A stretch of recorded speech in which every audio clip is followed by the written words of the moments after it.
I want her arrested. I want her in jail. That bread cost me money, and people like her need to learn they can't just take what they want. Those words echo through Providence Municipal Court. They come from the mouth of Blake Hendricks. He's 23 years old. He stands near the plaintiff's table wearing a Canada Goose jacket that costs $1,400. His wrists jingle with a Cartier bracelet. His fingers tap against the latest iPhone Pro Max, the titanium one, the $1,200 model. Judge Frank Caprio sits at the bench. His eyes move from the paperwork to Blake, then to the defendant's table. A woman sits there. Her name is Rosa Mendez. She's 34 years old but looks 50. Her face shows lines that shouldn't be there yet. Worry lines. Hunger lines. Her coat is too thin for winter. It's November in Rhode Island. The coat has a rip near the shoulder. She holds it closed with one hand. Her other hand grips a tissue. Her eyes are red. Next to Rosa sits a little girl, maybe 6 years old. Her name is Lily. She wears a jacket 2 sizes too big, probably from a donation bin. Her shoes don't match. One is blue, one is black. She holds her mother's arm tight. Case number 2025, CV 84392, the bailiff announces. Blake Hendricks versus Rosa Mendez. Civil complaint for theft of property. Blake steps forward. His Supreme sneakers squeak on the courtroom floor. Limited edition. $850 on resale sites. Judge Caprio looks at the paperwork. Mr. Hendricks, I'm reading your complaint. You're suing Ms. Mendez for stealing a loaf of bread from your family's grocery store. Is that correct? That's right, Your Honor, Blake says. He doesn't sound respectful. He sounds annoyed. Like this is wasting his time. She stole from my store. That's theft. Plain and simple. Your store?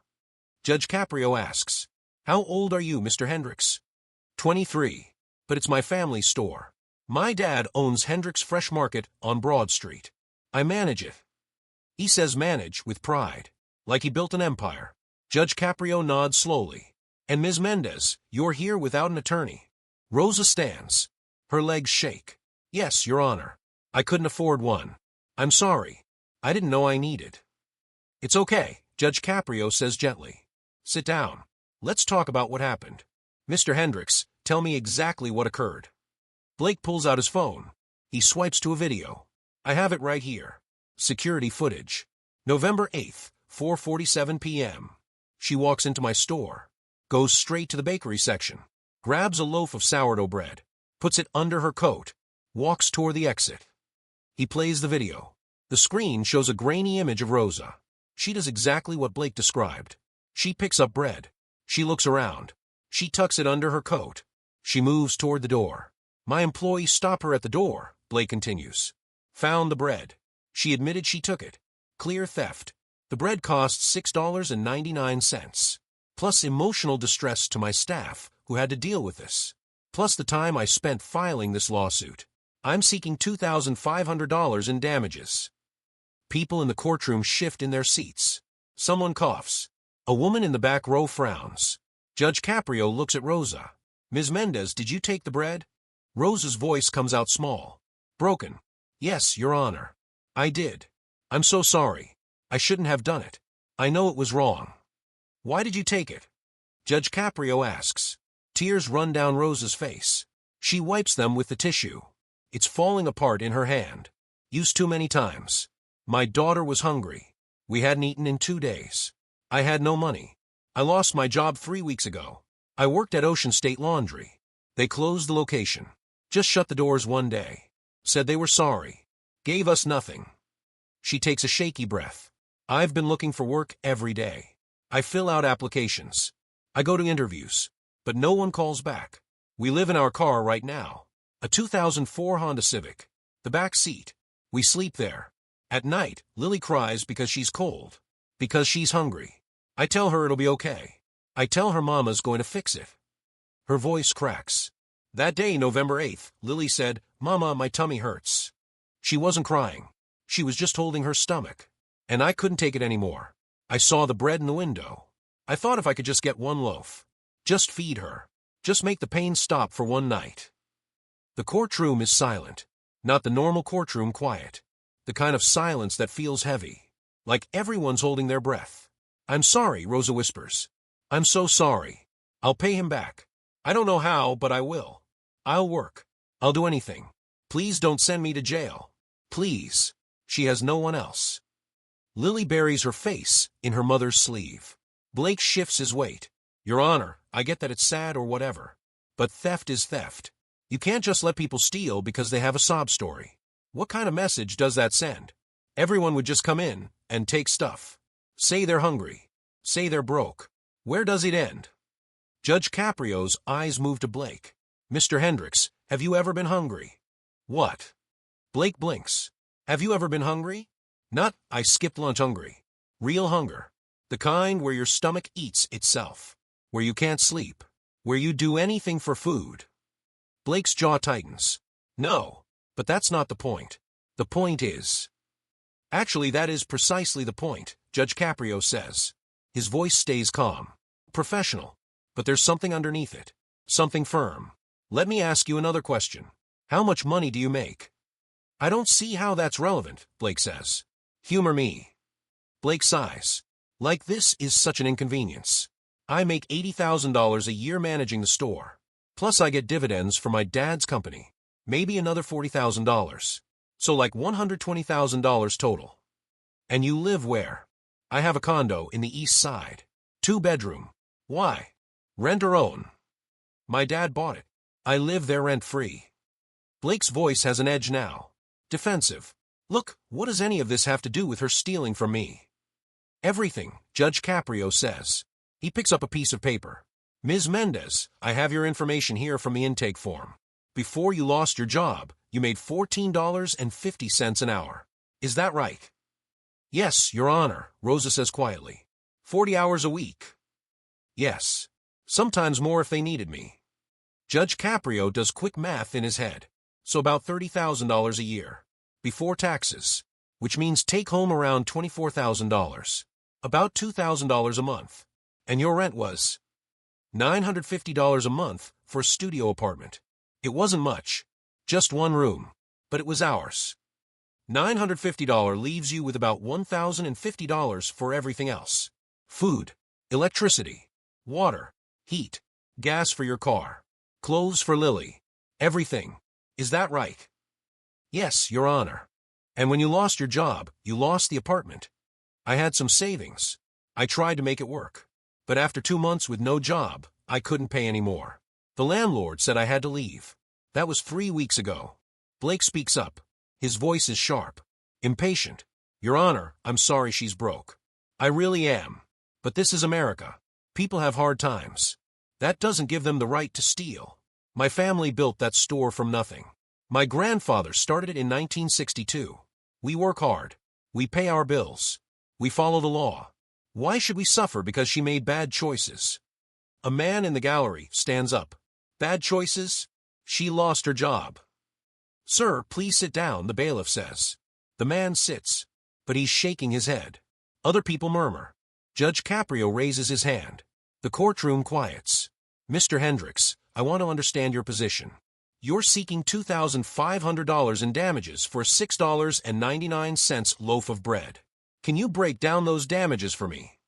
Blake pulls out a paper. He's been waiting for this. Absolutely.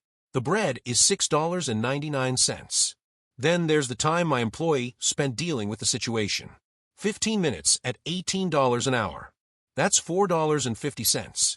The time I spent reviewing the footage and filing this lawsuit. 3 hours at my hourly rate of $40. That's $120. Emotional distress to my employee who had to confront a thief. I'm valuing that at $500. And punitive damages to discourage this behavior. $1,800. Plus court filing fees of $75. Total, $2,506.49. He looks proud, like he just solved a complex equation. Several people in the courtroom make sounds. Disgust. Disbelief. A woman actually scoffs out loud. Judge Caprio stares at the paper. He's quiet for a long moment. Emotional distress.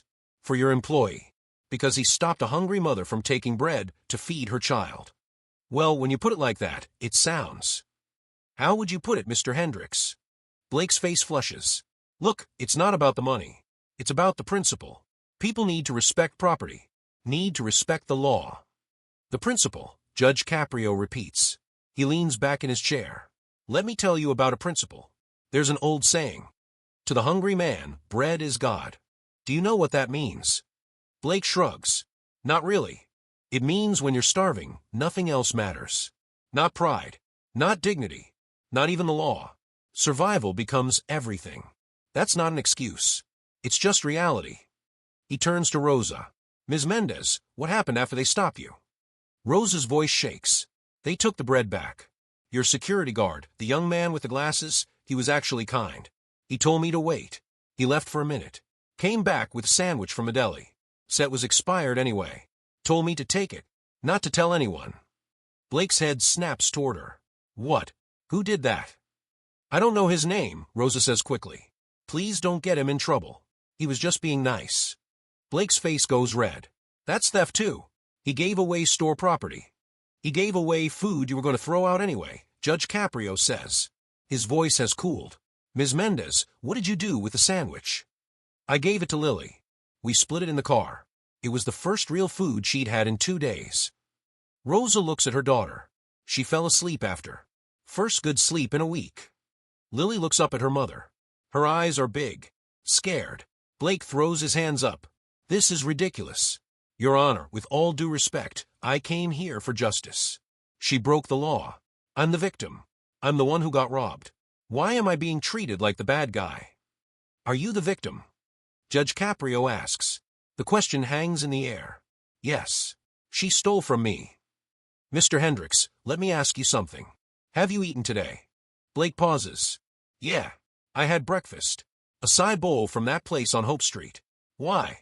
That costs about $15, doesn't it? Something like that. So you spent more than twice the price of the bread Rosa stole just on one breakfast. Just this morning. So what? I can afford it. Exactly. Judge Caprio sets down his pen. You can afford it. Ms. Mendez can't afford anything.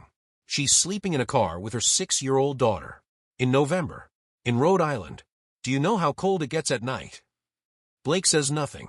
Let me tell you what I see here, Judge Caprio continues. I see a young man with every advantage. A family business. A paid-for condo. A 6-figure income. I see him looking at a desperate mother and seeing only a criminal. I see him valuing bread at $6.99 and his time at $40 an hour. I see him calculating emotional distress in dollars. He pauses. And I see a mother who committed a crime. She broke the law. She admits it. She's ashamed. But she did it because her child was starving. And then I see you, Mr. Hendricks, with all your wealth and privilege, deciding that the appropriate response is to sue her for $2,500. Money she couldn't pay if she worked for a year. Blake's voice rises.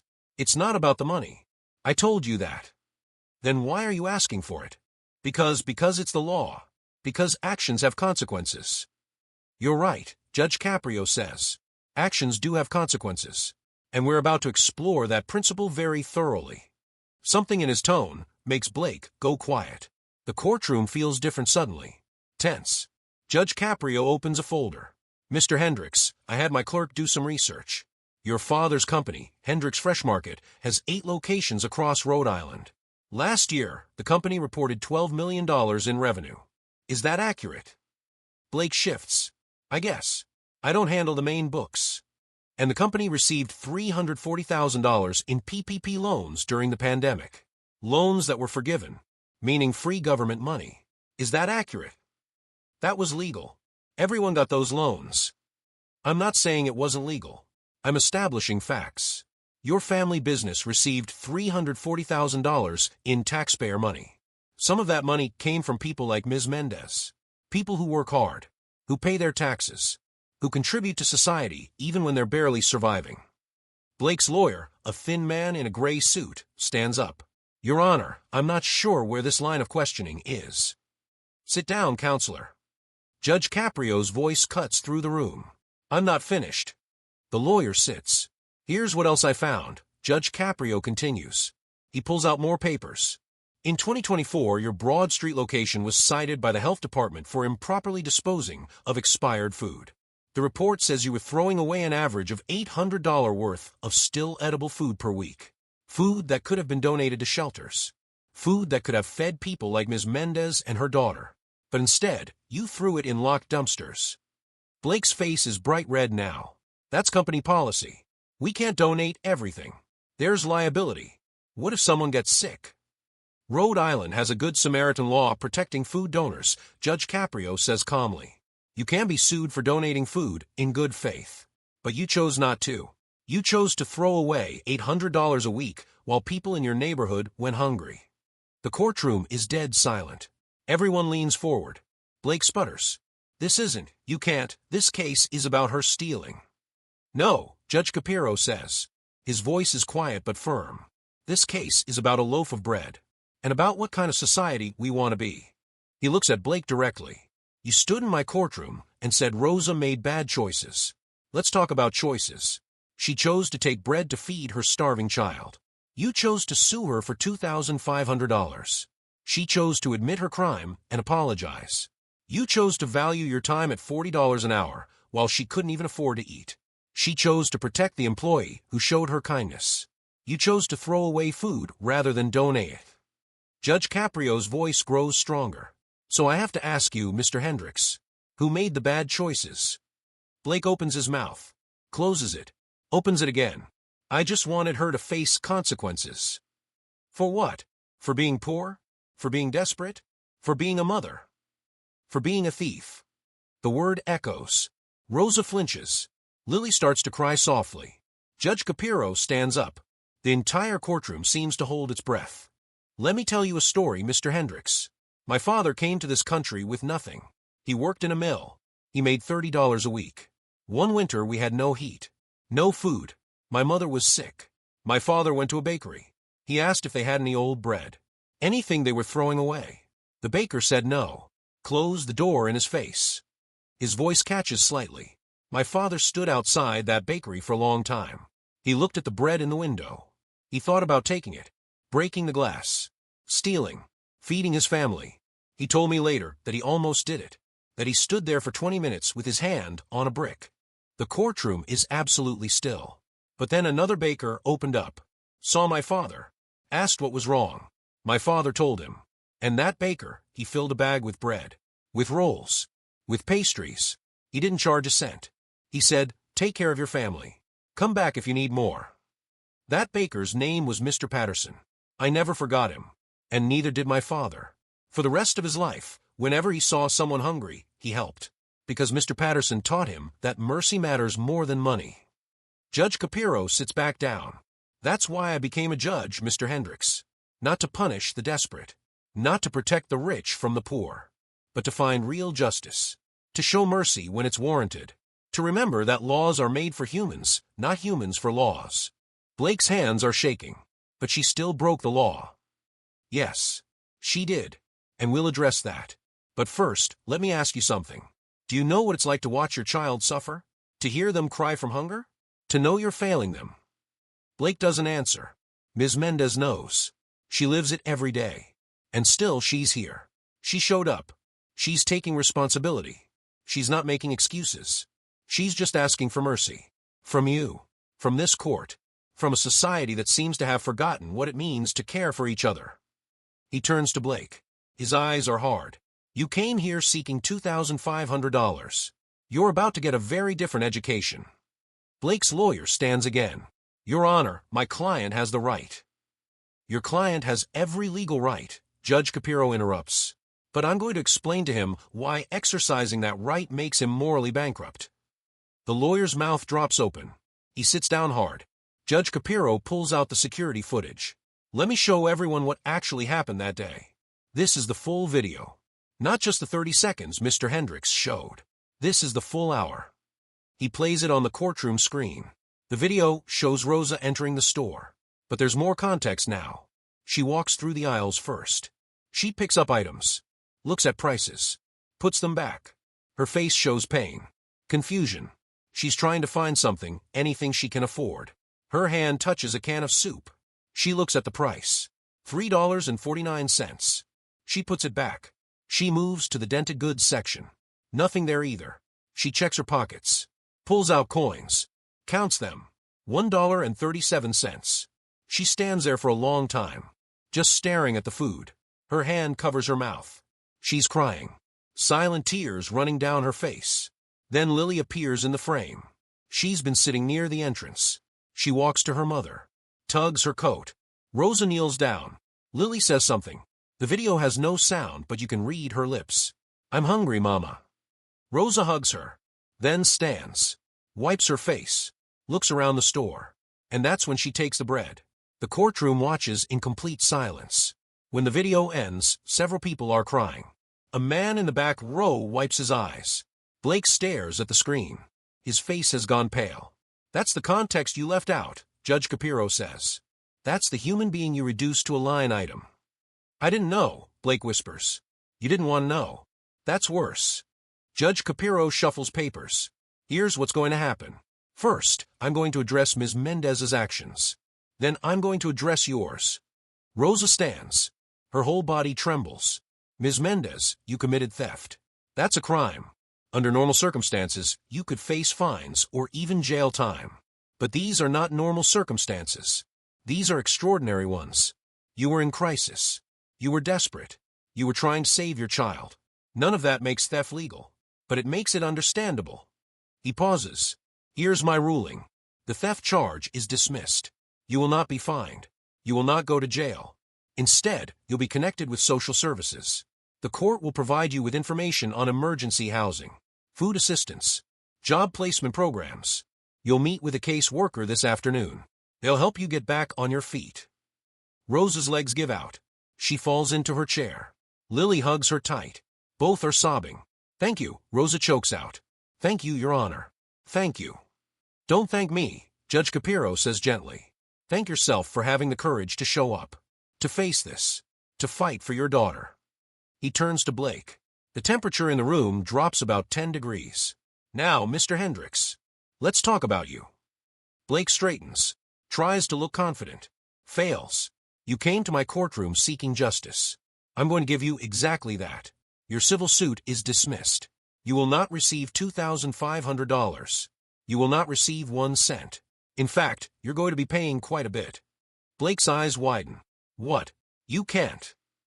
"First, court costs. You filed a frivolous lawsuit. You wasted this court's time and resources. You will pay $500 to cover those costs. Payment is due in 30 days. $500? For what?" "For dragging a homeless woman into court over bread. But we're just getting started." Judge Caprio leans forward. "Second, you will personally pay Ms. Mendez $5,000. Not from your father's company. Not from a trust fund. From your own account. Money you earned. This is for the emotional distress you caused her. The fear. The shame. The terror of possibly losing her daughter. You want to talk about emotional distress damages? Well, now you're paying them." Blake's face goes white. $5,000. That's insane." "No, Mr. Hendricks. What's insane is suing a homeless woman for $2,500 over bread. $5,000 is me being conservative. I don't have that kind of cash. You make $120,000 a year. You'll figure it out. Payment due in 60 days. If you fail to pay, I'll hold you in contempt." Blake looks at his lawyer. The lawyer won't meet his eyes. Third, Judge Caprio continues, community service. You will complete 200 hours of service at the Rhode Island Community Food Bank. You will stock shelves. You will sort donations. You will pack boxes. And you will personally deliver food to families who need it. 200 hours. Blake's voice cracks. That'll take months. Good. Maybe you'll learn something. You'll serve every Saturday and Sunday from 7 a.m. to 4 p.m. until those hours are complete. That's 9 hours a day, 2 days a week. You'll be done in about 12 weeks. I have plans on weekends. I have a life. So does Ms. Mendez. But her life involves sleeping in a car. I think you can spare your weekends. Judge Caprio's voice is ice. Your supervisor will be Margaret Chun. She runs the food bank. She's been doing it for 30 years. You will report to her. You will follow her instructions. You will treat her with respect. She'll sign off on your hours. If she reports any problems, any attitude, any disrespect, any failure to show up, I'll add 50 hours. Blake slumps. This isn't fair. Fair? Let me tell you about fair. Fair is a mother being able to feed her child. Fair is having a warm place to sleep. Fair is living in a society where people care about each other. This isn't about fair, Mr. Hendricks. This is about you learning what it means to be human. Blake says nothing. His jaw clenches. Fourth, Judge Caprio says, you will write a letter of apology to Ms. Mendez. Handwritten. Not typed. Not written by your lawyer. You personally will write it. You will apologize for your actions. For your lack of compassion. For treating her like a criminal instead of a human being. You will deliver it to her in person, in this courtroom, in 30 days. I will review the letter first to make sure it's genuine. You can't force me to apologize. I absolutely can. And I just did. If you refuse, I'll hold you in contempt. You'll spend 15 days in jail. Your choice. Blake looks around the courtroom. Everyone is staring at him. No sympathy. Just judgment. Fifth, Judge Caprio continues, you will work with your father to implement a food donation program at all 8 Hendricks Fresh Market locations. You will donate all edible expired food to local shelters and food banks. The program will start within 90 days. You'll provide monthly reports to the court showing how much food you're donating. This program will continue indefinitely. That'll cost the company money. My dad will never agree. Then you'll convince him. Or I'll make it a condition of your next business license renewal. Either way, it's happening. Blake's breathing gets faster. His face is red. His hands ball into fists. This is insane. You're punishing me for being a victim. For following the law. For trying to protect my property. Judge Caprio stands up. His voice fills the courtroom. No, Mr. Hendricks. I'm punishing you for being cruel. For being heartless. For seeing a desperate mother and her hungry child and thinking only about money. For having every advantage in life and using those advantages to crush someone who has nothing. He points at Rosa. That woman was willing to be arrested. To go to jail. To lose her daughter. All to feed her. That's love. That's sacrifice. That's courage. And you wanted to sue her for $2,500. So yes, I'm punishing you. Because someone needs to teach you that wealth doesn't make you better than anyone else. It just makes you luckier. And with that luck comes responsibility. Blake's voice goes high. Desperate. I'll appeal. This is overreach. You can't just. You can absolutely appeal. That's your right. But let me warn you. If you appeal, I'll make sure this case gets media attention. I'll make sure every news outlet in Rhode Island knows about the millionaire who sued a homeless mother over bread. I'll make sure your name is associated with this forever. Is that what you want? Blake's mouth opens. Closes. No words come out. I didn't think so. Judge Caprio sits back down. Now let me ask you something. And I want you to think before you answer. Really think. Do you understand why what you did was wrong? The courtroom waits. Blake's voice is small. Broken. I don't know. Then let me explain it to you. You had a choice. When Rosa was caught with that bread, you had a choice. You could have let it go. You could have said, keep it. Feed your daughter. You could have filled a bag with food and sent her home. You could have done what my father's baker did. Shown mercy. Judge Caprio's voice softened slightly. But you didn't. You saw a transaction. A theft. A number in your ledger. You saw rules and principles and property rights. You saw everything except a human being. And that, Mr. Hendricks, is the real crime here. Blake's shoulders shake. His lawyer touches his arm. Blake pulls away. I just wanted respect, Blake says. His voice cracks. Everyone's always taking advantage. People walk in, shoplift, walk out. No one cares. No one faces consequences. I wanted to make a point. You made a point, Judge Caprio says. Just not the one you intended. Silence fills the courtroom. Judge Caprio looks at Blake for a long time. I'm going to tell you something my father told me. He said, the true measure of a society is how it treats its weakest members. Not its richest. Not its most powerful. Its weakest. The hungry. The homeless. The desperate. Those who have nothing and no one. He gestures to Rosa. She is the measure of us. And you failed that test spectacularly. Blake wipes his face. His hand comes away wet. He's crying. But here's the thing, Judge Caprio continues. You're 23 years old. You're young. You can change. You can learn. That's why I'm not throwing you in jail. That's why I'm giving you service instead. I want you to see what real struggle looks like. I want you to meet people like Rosa. To hear their stories. To understand that the world isn't just about you and your property and your principles. He points at Blake. You have 200 hours to become a better person. I suggest you use them wisely. Blake nods. Can't speak. Just nods. Judge Caprio turns to Rosa. Ms. Mendez, do you have anything you'd like to say? Rosa stands. She wipes her face. Looks at Blake. Her voice is quiet but steady. I forgive you. The courtroom gasps. Blake's head snaps up. What? I forgive you, Rosa repeats. I was angry. I was hurt. But I understand. You didn't know. You didn't see. And maybe now you will. She walks over to Blake. He backs up slightly. She stops a few feet away. I hope you learn. I hope you meet people at the food bank who teach you what I already know. That we're all just trying to survive. That we all need help sometimes. That mercy is more important than being right. Blake stares at her. Tears stream down his face. I'm sorry, he whispers. I'm so sorry. I know, Rosa says. Then she walks back to her daughter. Judge Caprio clears his throat. The emotion in the room is thick. Heavy. The court will provide Ms. Mendez with information on housing assistance. The caseworker's name is Linda Torres. She'll meet with you this afternoon. She'll help you find a place to stay. Help you apply for assistance. Help you get back to work. Rosa nods. Thank you, Your Honor. Thank you so much. And Mr. Hendricks, you'll receive documentation of your requirements. Court costs due in 30 days.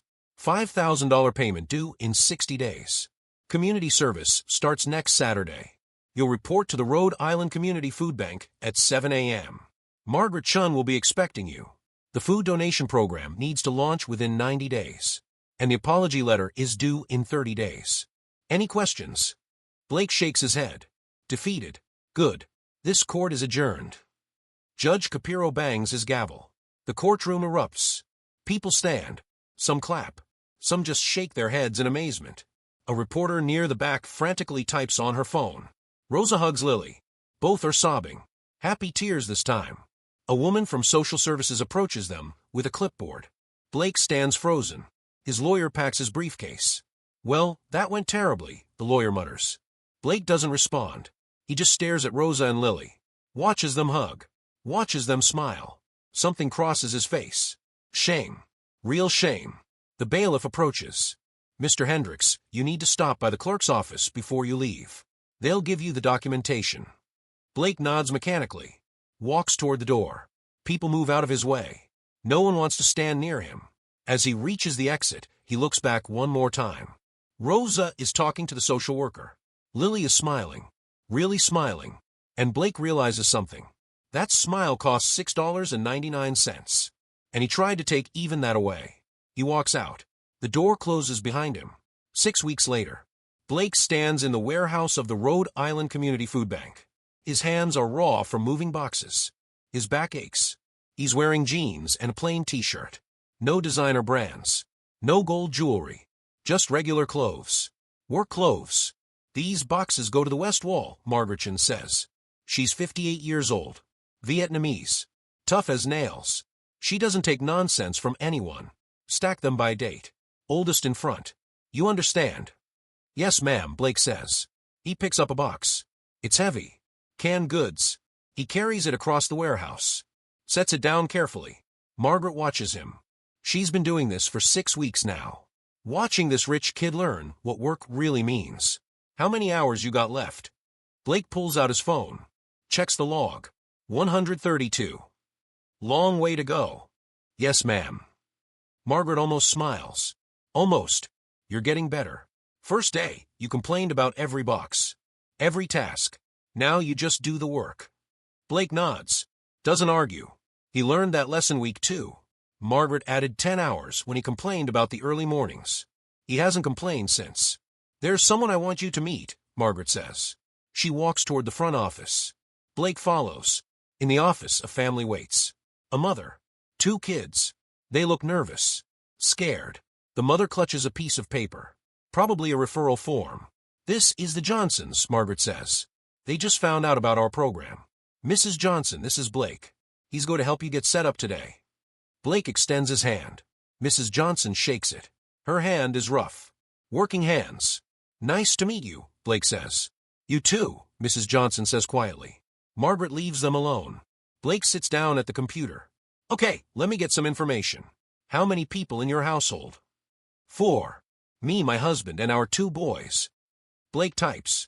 And you're looking for emergency food assistance? Yes. My husband got laid off last month. Construction work. We've been living on my salary, but it's not enough. I work at the hospital. In the cafeteria. We just need help until he finds something new. Blake nods. Types more. He's done this 20 times now. Each time, it gets a little easier. And a little harder. Because each time, he hears another story. Another family in crisis. Another person just trying to survive. Okay, he says. I'm putting you down for the emergency food package. That's enough for 2 weeks. You can come back after that if you still need help. And here's a list of other resources. Housing assistance. Utility help. Job placement programs. Mrs. Johnson takes the paper. Her hands shake. Thank you. This means so much. You have no idea. But Blake does know. He's starting to understand. He walks them to the warehouse. Helps them load boxes into their car. Canned vegetables. Rice. Pasta. Peanut butter. Bread. The basics. The boys' eyes light up when they see the food. One of them, maybe 7 years old, hugs his mother's leg. We get to eat tonight. Mrs. Johnson's voice breaks. Yes, baby. We get to eat. Blake turns away. Wipes his face quickly. Walks back inside. Margaret is watching. It's different when you see it up close, doesn't it? Yeah, Blake says. His voice is rough. It does. That's why we do this. Every box we pack. Every family we help. It matters. Blake nods. Goes back to work. That afternoon, he's organizing the freezer section when his phone rings. His dad. Blake steps outside to take it. How's the punishment going? His father asks. There's no sympathy in his voice. When Blake told him about the case, about the ruling, his father just said, maybe you'll learn something. It's fine, Blake says. Margaret called me.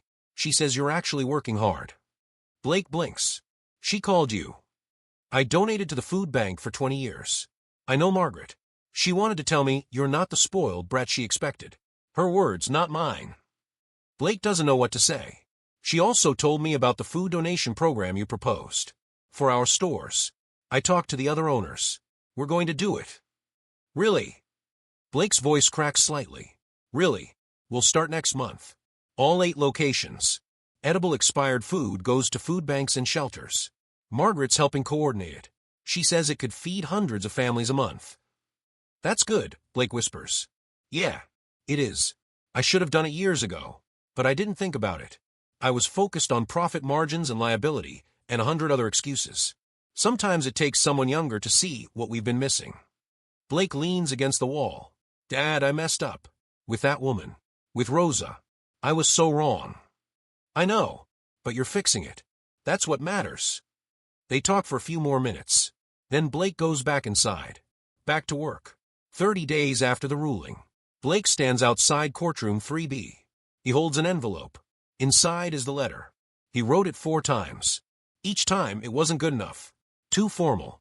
Too cold. Too full of excuses. Finally, he just wrote the truth. 3 pages. Handwritten. From the heart. Rosa walks in with Lily. They both look different. Better. Rosa's wearing clean clothes. Her face has color. Lily has new shoes. Matching shoes. Ms. Mendez, Blake says. His voice shakes. Thank you for coming. The court said I had to be here, Rosa says. But she's not cruel. Just cautious. They walk into the courtroom. Judge Caprio is already at the bench. The courtroom is mostly empty. Just the bailiff. A clerk. A few observers. Mr. Hendricks, Judge Caprio says. Do you have the letter? Yes, Your Honor. Blake walks to the bench. Hands it over. Judge Caprio opens it. Reads silently. His face doesn't change. He reads for a long time. Finally, he nods. This is acceptable. Ms. Mendez, would you like to hear it? Rosa hesitates. Then nods. Yes. Blake takes the letter back. His hands shake. He turns to Rosa. Clears his throat. Begins to read. Dear Rosa, I'm writing this letter because a judge ordered me to. But I'm writing the words because I mean them. I'm sorry. I'm sorry for suing you. For treating you like a criminal. For seeing only a thief instead of a mother. For caring more about $6 than about your daughter's hunger. His voice cracks. He pauses. Continues. I grew up with everything. I never missed a meal. Never worried about where I'd sleep. Never felt real fear. I thought that made me smart, successful, better. It just made me lucky. And I confused luck with virtue. I thought because I had money, I was more valuable, more important. I was wrong. He looks up at Rosa. The last 6 weeks changed me. I've worked at the food bank. I've met families like yours. I've heard stories that break my heart. I've learned that the things I thought mattered, money, status, property, they're nothing compared to what you have. Courage, love, sacrifice. You were willing to be arrested to feed your daughter. That's real strength. I was willing to sue you over bread. That's real weakness. Blake wipes his eyes. Keeps reading. I can't undo what I did. I can't take back the fear I caused you. But I can promise this. I'll be better. I'll do better. I'll help families like yours instead of hurting them. I'll remember your face every time I'm tempted to judge someone. I'll remember that everyone has a story. Everyone deserves dignity. Everyone deserves mercy. He folds the letter. Holds out to Rosa. I'm sorry. I hope someday you can believe that. Rosa takes the letter. Reads it herself. Her eyes fill with tears. I believe it, she says softly. I see it in your eyes. You really did learn. Blake nods. Can't speak. Rosa does something unexpected. She hugs him. Just a quick hug. Then steps back. Thank you for apologizing. And thank you for changing. The world needs more people who can admit when they're wrong. Blake breaks down. Sobs openly. Rosa pats his shoulder. Then takes Lily's hand and walks to her seat. Judge Caprio clears his throat. Mr. Hendricks, I've received good reports from Margaret Chun. She says you've been punctual, hardworking, and respectful. She says you've helped 73 families in 6 weeks. Is that accurate? Yes, Your Honor, Blake manages. And the food donation program. It launches next week. All 8 store locations. We're partnering with 5 local food banks. They estimate we'll donate about 15,000 pounds of food per month. Judge Caprio nods slowly. Good. That's good work. You have 132 hours left on your service. I expect you to complete them with the same attitude. But I want you to know something. I'm proud of you. Blake looks up, surprised. Not many people can admit they were wrong, Judge Caprio continues. Not many people can change. You did both. That takes courage. Real courage. The kind Rosa showed when she walked into my courtroom and told the truth. He bangs his gavel lightly. Keep going, Mr. Hendricks. Keep learning. Keep growing. This world needs more people like that. Blake nods. Thank you, Your Honor. Don't thank me. Thank Rosa. She showed you what real strength looks like. Blake turns to Rosa. Thank you. For everything. For forgiving me. For teaching me. Rosa smiles. You're welcome. They leave the courtroom together. In the hallway, Blake pulls out his wallet. Takes out an envelope. I know the judge ordered me to pay you $5,000. This is a check for $6,000. The extra $1,000 is for Lily. For her future. For whatever she needs. Rosa stares at the check. Blake, I can't. Yes, you can. Please. Let me do this. Let me help. Rosa takes the check. Tears roll down her face. Thank you. This changes everything. We can get a real apartment now. With this and my new job, we'll be okay. You got a job? Yes. The social worker connected me with a janitorial company. I start Monday. Night shift at an office building. It pays $17 an hour. With benefits. That's amazing, Blake says. And he means it. Genuinely means it. They talk for a few more minutes. Exchange phone numbers. Blake promises to check in. To see how they're doing. To help if they need anything. As they part ways, Blake watches Rosa and Lily walk down the courthouse steps. They're holding hands. Lily is skipping. Happy. Safe. Fed. Blake thinks about the man he was 6 weeks ago. The man who saw them as criminals. As problems. As numbers in a ledger. He thinks about the man he's becoming. Someone who sees humans. Who understands struggle. Who knows that mercy matters more than being right. He's not there yet. But he's trying. And that's something. For months later. The Rhode Island Community Food Bank holds a volunteer appreciation dinner. Margaret Chun stands at the podium. We've had an incredible year. We served 12,000 families. We distributed 1.2 million pounds of food. And a lot of that success is thanks to our partnerships. She looks at Blake. He's sitting at a table with other volunteers. He's been coming every weekend. Even after his hours were complete, he just kept showing up. I want to recognize someone special, Margaret continues. Blake Hendricks started volunteering here as court-ordered service. He could have done the minimum, complained the whole time, made everyone miserable. Instead, he worked hard. He learned. He grew. And when his 200 hours were done, he didn't leave. He stayed. People applaud. Blake shifts uncomfortably. Blake helped launch our partnership with Hendricks Fresh Market. That partnership has provided over 60,000 pounds of food so far. He also started our youth mentorship program. He works with kids from low-income families, teaches them about nutrition, about budgeting, about resources that can help their families. He's made a real difference. More applause. Blake stands, walks to the front. Thank you, he says to Margaret, then turns to the room. I didn't want to be here at first. I was angry. I thought I was the victim. I thought I was being punished unfairly. I was so wrong. He pauses. This place changed my life. The people I've met, the stories I've heard, they taught me what really matters. Not money, not status, not being right, but connection, compassion, service. He sees Rosa in the crowd. She's working at the food bank now too. Part-time. She and Lily have a small apartment. 1 bedroom. But it's theirs. It's warm. It's safe. Someone showed me mercy when I didn't deserve it, Blake continues. Judge Caprio could have destroyed me, could have sent me to jail. Instead, he sent me here, to learn. And I did. I learned that the world is full of good people facing hard times, that everyone deserves dignity, that a little help at the right time can change everything. He looks directly at Rosa. I learned that from Rosa Mendez. She forgave me when I didn't deserve forgiveness. She taught me what grace looks like. And I'll spend the rest of my life trying to be worthy of that grace. Rosa wipes her eyes, smiles. Blake finishes. Thank you for letting me be part of this. Thank you for teaching me. And thank you for giving people like Rosa, like all of us, a second chance. Because that's what this place is really about.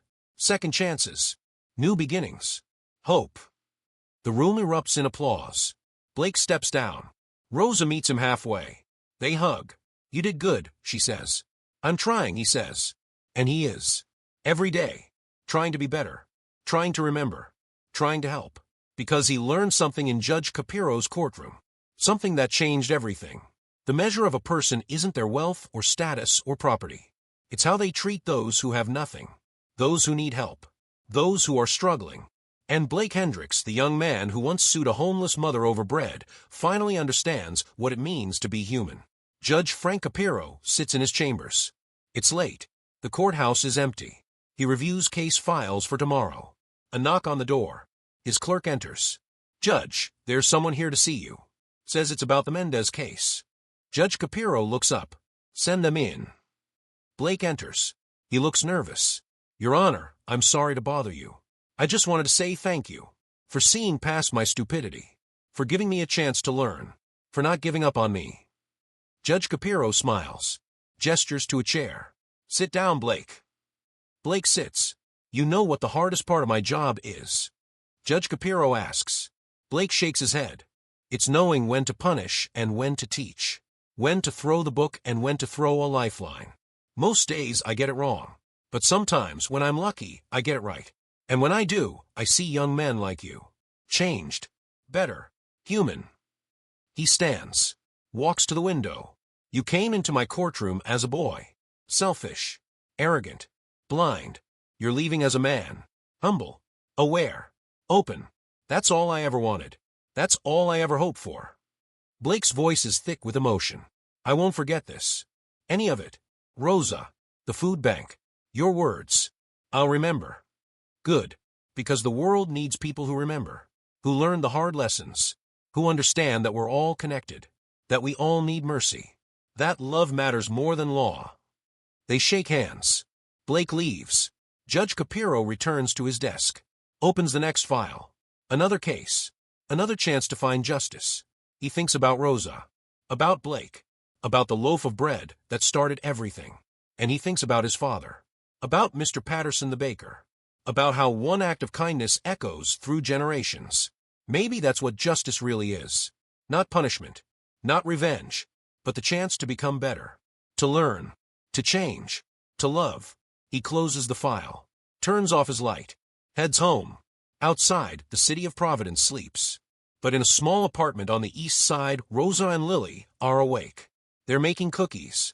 Tomorrow is Lily's 7th birthday. Rosa has the day off. They're going to spend it together. At the park. Having a picnic. Being a family. Rosa looks at her daughter, sees her smile, and thinks about everything that happened. The fear. The court case.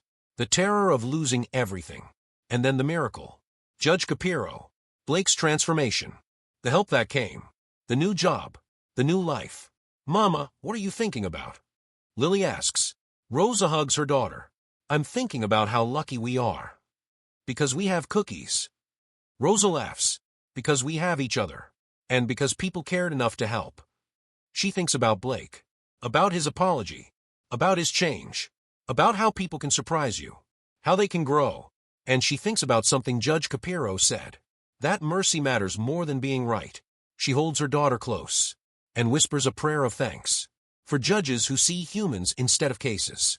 For young men who learn from mistakes. For social workers who care. For food banks that feed the hungry.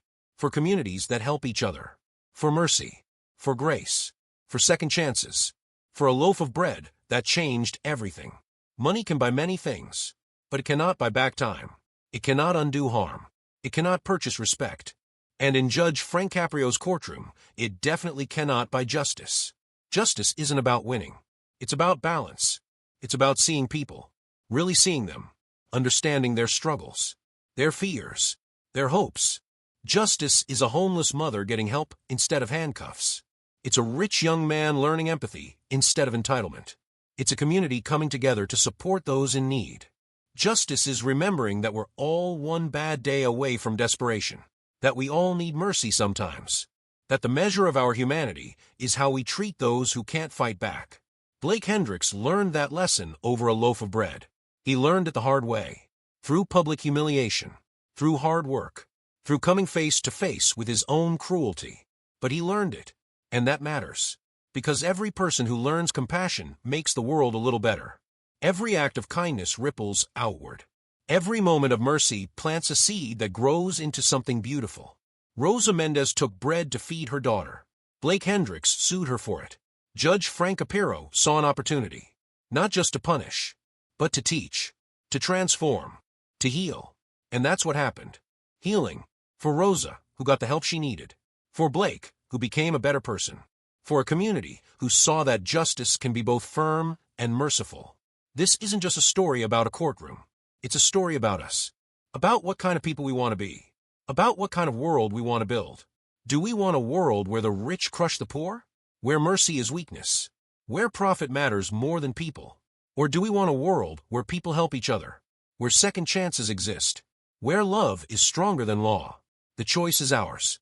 Every day. In every interaction. With every person we meet. We can be like Blake was. Cruel. Blind. Selfish. Focused only on ourselves. Or we can be like Blake became. Open. Caring. Human. Willing to learn and grow. We can be like Rosa.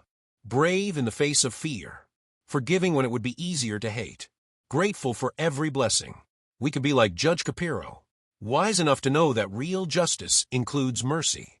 Strong enough to hold people accountable while giving them a chance to change. This is the legacy of one loaf of bread. One courtroom. One moment when everything could have gone wrong, but instead went right. Remember it. Learn from it. Let it change you. Because at the end of the day, we're all just people. Trying to survive. Trying to do right. Trying to find our way. And sometimes all we need is a little bread. A little mercy. A little love. That's justice. That's humanity. That's hope.